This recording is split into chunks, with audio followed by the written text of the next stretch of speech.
Olá pessoal, Eduardo Silva. Hoje eu vou fazer mais um videozinho aqui, umas ponderações sobre esse livreto aqui, esse grande livro, A Mágica de Pensar Grande. Ontem a gente teve mais uma mentoria no Reprograma, toda terça-feira, 9h30 da noite a gente tem essa mentoria. Ontem o pessoal já está no capítulo 9, então estou correndo atrás deles ainda. Ainda estou acho que no capítulo 3 da leitura. Hoje eu comecei aqui na página 34. E um tema bem interessante, começa sobre as desculpites, né? O que eu falo aqui, pessoal, primeiro é para mim ouvir esse áudio de novo, para mim fixar aqui na mente alguns detalhes, né? E a desculpite eu, Eduardo Silva, uso bastante, né? Então, se servir alguma coisa para você, pegue para você também. Se não servir, jogue fora, né? E uma das coisas que o autor fala aqui no livro é que suas desculpas não vai mudar a sua vida. Você pode chorar, espernear, verbalizar para o mundo que não vai resolver teu problema. Então pense se você não está dando desculpas, né? E ele até falou assim que se você vai ver as pessoas que são líderes, que são chefes, você não vê seu chefe reclamando toda hora. A não ser que, sei lá, é muito raro, muito raro. Cada 10 você vai achar um chefe que dá desculpite. 9 é fazedor.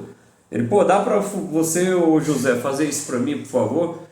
Se o José der uma desculpa para ele, ele vai no Renato. Se o Renato der uma desculpa, vai no Diego. Se o Diego der uma desculpa, ele mesmo vai lá e faz. Ele não vai ficar reclamando que o Renato nem o Diego não quis fazer. Só que aqueles 3 ali também já fechou as portas com ele. Ele já não vai pedir de novo para ele. Então, temos que nos vacinar muito sobre essa questão da desculpite, né? E aí ele abriu, acho que tinha 3 coisas que as pessoas mais usam de desculpas, né? Eu acho que eu estou na segunda ainda aqui da leitura, que eu tive que parar a leitura, porque meu dia não para de girar. Então eu não posso ficar usando a desculpa, eu estava lendo e deixei de fazer isso. Não, senhor, tem que equilibrar tudo, né?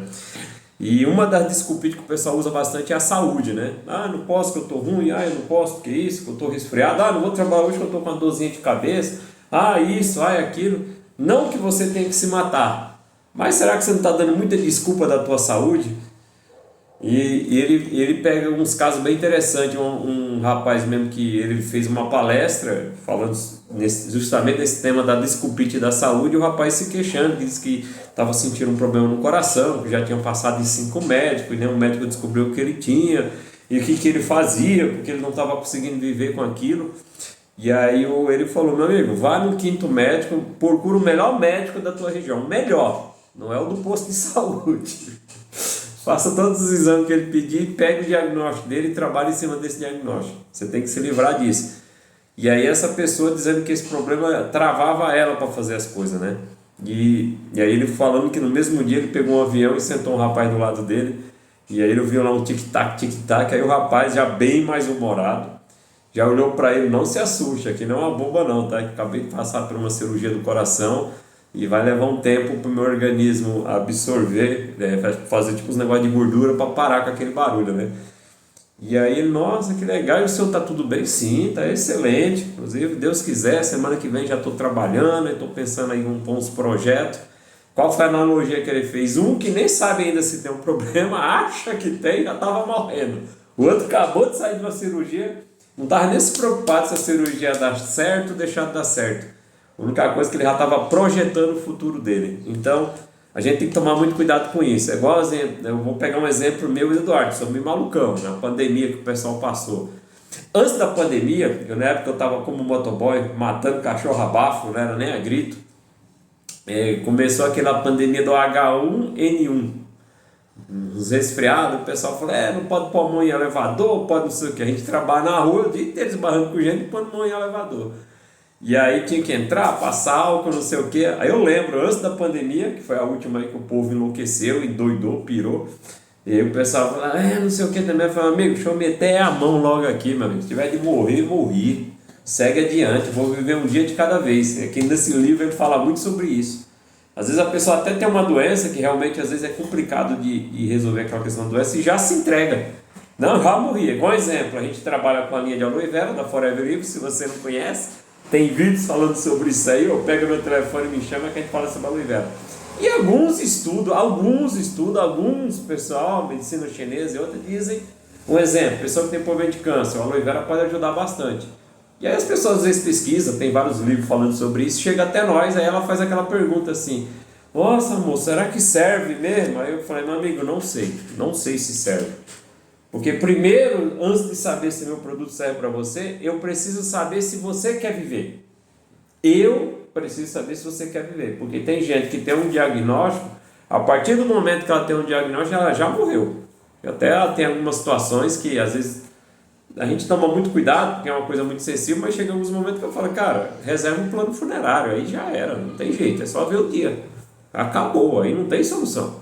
Porque a pessoa já decretou que ela vai morrer. Como tem outros casos que a pessoa tem um diagnóstico, às vezes está até pior do que muita gente, a pessoa quer viver, e você olha assim para a pessoa, não, essa pessoa não está doente. Agora mesmo, recentemente, a gente tem uma irmã de uma amiga da gente, que infelizmente a gente perdeu nessa situação, mas meu, ela tinha um desejo tão grande de viver, tão grande de viver, que assim, ela só passou mal na véspera da morte dela, na véspera. Até a véspera ninguém dizia que aquela menina infelizmente iria falecer.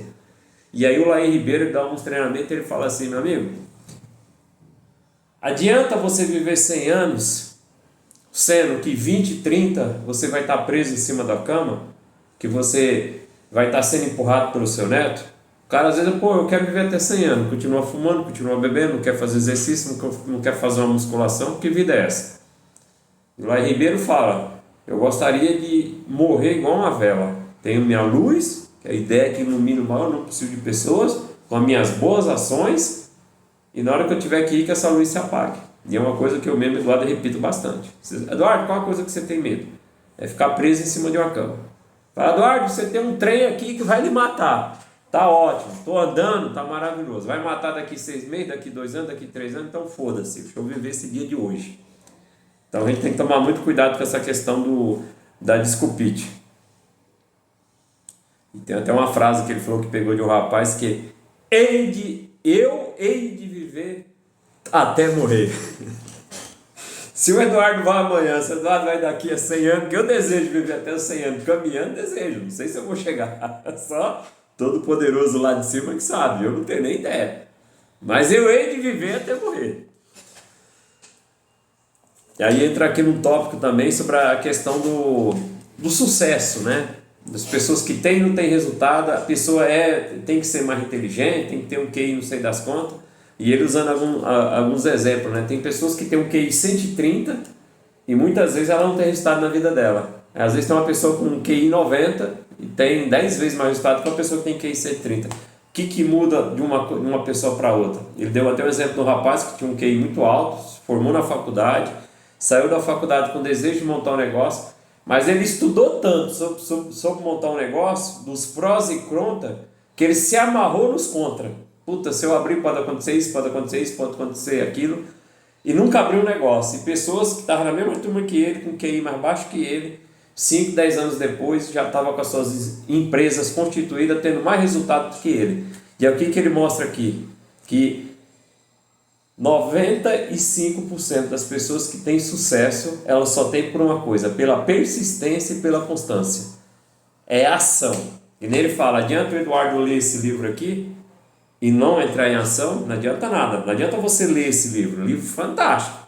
Mas se eu ler e não pegar algo daqui e colocar em prática, que nem o exemplo desse vídeo, eu estou pondo em prática. É fácil fazer um vídeo? Ficar divagando na internet? Claro que não é. Não é fácil, mas tem que entrar em ação. Então, a barreira que separa a pessoa que não tem resultado da que tem é a persistência e a constância, é o fazer todo dia, é entrar em ação. Tá com medo? Vá com medo mesmo. Um exemplo do rapaz que tinha um QI muito alto, queria abrir um negócio e só estudou e nunca abriu. Às vezes com medo de arrumar problema. Se tua vida está muito sem problema, meu amigo, cuidado. Você pode estar sentado em cima de um prego. Está muito confortávelzinho. Arrume um problema. Arrume um problema. Nosso duplo diamante fala muito isso. Arrume um problema. Se você está muito sem problema, não tem muita graça nessa vida, não. Já até deu outro exemplo aqui também de um rapaz que saiu, tinha um QI muito alto, foi para o exército, por obrigação de prestar o serviço militar. E como ele era muito inteligente e chegou lá, tinha muita gente menos inteligente que ele se achava o superior. E um cara que nunca saiu de soldado. Pessoas menos capacitadas mentalmente que ele mas por persistência, por ser guerreiro, por entrar em ação, subia de cargo, ia para sargento, general e assim vai. Então, resumo da história, pessoal: você tem que ser persistente, fazer o seu melhor onde você está. Até na hora que eu estava lendo o livro dele, eu posso até estar falando o nome do personagem errado, porque eu não sou especialista em Bíblia, mas se eu não me engano é Josué. Josué, Deus tinha um propósito na vida dele e ele viu isso em sonho. E aí ele começou a falar demais. Às vezes você tem que pegar as coisas e caladinho, vai fazendo a tua base. Por mais que quando a gente sonha, a gente tem que escrever o nosso sonho alto, falar alto para as pessoas, mas tem que ser para as pessoas certas, pessoas que também são sonhadoras como você. Você vai contar teu sonho para uma pessoa que não é sonhadora, ela vai querer te matar, cara. O que aconteceu com Josué? Os irmãos queriam matar ele, porque no sonho ele teve a visão que ele iria liderar a família, seria o líder da família. E os irmãos: quem é você, rapaz? Você é louco? Era o último filho do pai dele, já com outra mulher, não era a mãe dos outros irmãos. E aí, um belo dia no deserto, ele foi contar de novo que seria o chefe da família. Você vai ser chefe? Jogaram ele dentro de um buraco. Só não mataram porque um dos irmãos teve ainda uma conta: não, vamos vender ele como escravo. Aí foi vendido como escravo. Ele poderia ficar revoltado. Posso estar errado na história, tá? Que eu não sou especialista na Bíblia. E aí ele foi vendido por um grande senhor no Egito. Ele chegou como escravo na casa daquele senhor. Aí ele falou: bom, já que eu fiz besteira, fiz merda, deixa eu dar meu melhor aqui, mesmo como escravo. Em pouco tempo, ele liderava a casa do senhor dele. Era o escravo de confiança, era o funcionário de confiança. Ele fazia o melhor dele. E se exercitava, comia bem, se alimentava bem. Daqui a pouco até a patroa estava querendo pegar ele. E ele, muito ético: não, você é esposa do meu patrão. Aí, quando teve a recusa, acusou ele de adultério. Foi preso injustamente. Ele poderia chegar lá na prisão revoltado ainda. Mas mesmo assim ele deu o melhor dele. Em pouco tempo ele tinha a chave das grades. E aceitava a situação dele. Ele sabia que ele merecia estar ali por ter falado demais. Mas continuou com o propósito dele dentro da cabeça. Um dia interpretou um sonho lá de um prisioneiro, que era chefe do rei. E aí o rei um dia teve um sonho, que Deus sabe fazer as coisas certinho, até para consertar as cagadas que a gente faz. Deus nos dá uma segunda oportunidade. E o rei catou lá o sacerdote e falou: o que significa o que eu sonhei? E aí ninguém sabia, ninguém saiu: eu vou matar todo mundo. Como é que vocês são sacerdote e não sabem? E o copeiro, na hora que viu o chicote estralar, lembrou de Josué, que ele tinha decifrado o sonho que ele tinha tido na prisão, e contou a história de Josué. Então, às vezes, você precisa contar a sua história para pessoas. Que a sua história pode chegar em outra pessoa, que pode chegar em outra, pode chegar em outra, e um dia pode vir te abençoar. E a história de Josué chegou aos ouvidos do rei: o rei tá bom, traz esse cabo aí, vamos ver. Aí Josué foi colocado a melhor roupa, foi perante o rei, e o rei falou: aconteceu isso. Esse sonho, senhor, é um aviso de Deus. Próximos 7 anos teremos muita prosperidade, mas infelizmente teremos 7 anos de secas, de muita falta de comida no mundo. Então o Senhor está te avisando para você se preparar nos próximos 7 anos. Se prepara que terá 7 anos ruins. E o rei ficou espantado, porque o rei já tinha aquela mini visão: pô, é isso mesmo. Cara, eu preciso de alguém, já que tu é tão, então vai ser você. Você vai organizar tudo, vai recolher os impostos, vai recolher a reserva, vai criar os silos e vai administrar tudo isso. E foi dito como ele tinha dito: 7 anos de prosperidade e 7 anos de desgraça depois. Aí a família dele, que achou que ele estava até morto, quando entrou a seca, a fome, sabia que o único lugar que tinha comida era no Egito, mas nem sabia que Josué estava vivo ainda. E foram bater na porta de quem? De Josué. E Josué, muito sabiamente, não colocou a vingança na cabeça dele, e entendeu os propósitos de Deus, e no final ele estava liderando as pessoas. Então, tenha um propósito, saiba quem você é, mesmo nos revés, mesmo na dificuldade. E existe uma coisa que é assim, gente: a lei da causa e do efeito. O resultado que o Eduardo tem hoje, o teu resultado, cara, que você tem hoje, são tuas ações nos últimos 5 anos na média. Isso é um estudo que o pessoal tem aí. O resultado que tu tem hoje é o teu resultado dos últimos 5 anos. De repente você está ganhando aí salário mínimo. Analisa o que você fez nos últimos 5 anos para sair dessa situação. Provavelmente você não fez nada. Provavelmente você ficou na mesmice. Ficou em cima do prego. Não está bom, mas você também está contente. Você não está fazendo nada para mudar isso.